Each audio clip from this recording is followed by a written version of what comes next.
and the big one, of course, being the one at the famed course, Garmisch-Partenkirchen. So in a sport where you reach speeds of 150 kilometers an hour with no real protection, I imagine there could be problems. In this particular case, January 10th, 1981, a year after those back-to-back wins, and just 75 meters from the finish, and one of the worst face plants I guess you're ever going to see, right? Yeah, yeah. You're making me see this again.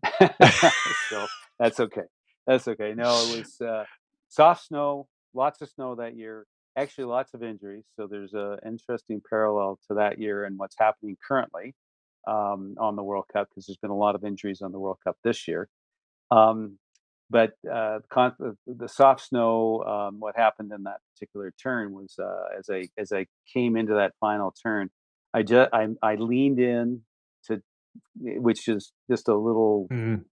trick Uh, to let use your momentum to go around, and unfortunately my ski tracked out, and that's why the skis, you can see the skis just literally go out from underneath me, and bang, I'm down. And falling on a flatter section is really the worst place of all to fall. So unfortunately, resulted in uh, broken nose, and I did some fairly significant damage to my knee. Fortunately, not as bad as what was felt. I did end up with an ACL tear, ACL rupture and an MCL tear, and a little bit of damage to meniscus. But that's the good thing in that. As I learned, and I already knew from Steve, because Steve had a knee injury at the end of the season. Well, in Kitzbühel actually, 2 years before, mhm. and or no, oh, 4 years before. So I knew from him that you could come back from that, so that was always good, and I did.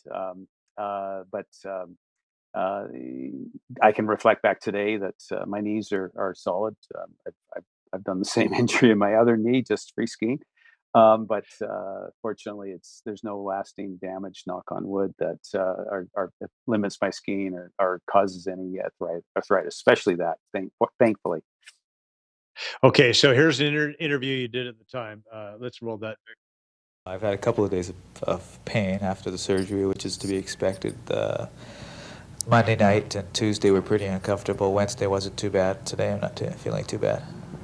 Tell us about the fall. We've seen how it happened, but in your explanation, what happened? Well, the first thing was that the conditions were very, very fast that day, and the snow was soft and very catchy. And you could see that at the way people were coming down the hill, that there were people catching edges a lot. I came down into the last turn, which was a very gradual left-hand turn to the finish, and I know I was a little tight on the turn.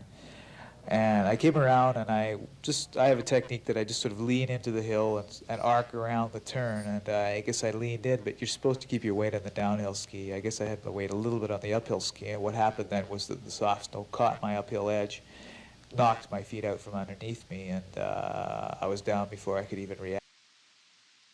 Yeah, I apologize showing this to you again and again and again. It's hard to watch. Anyway, worse But in here I slow am, mo, of course. Yeah. So, 40, but you 40 still, years later. Yeah, yeah, 40 years yeah. later, still same explanation. I leaned in. I just Don't the lean shivers. in.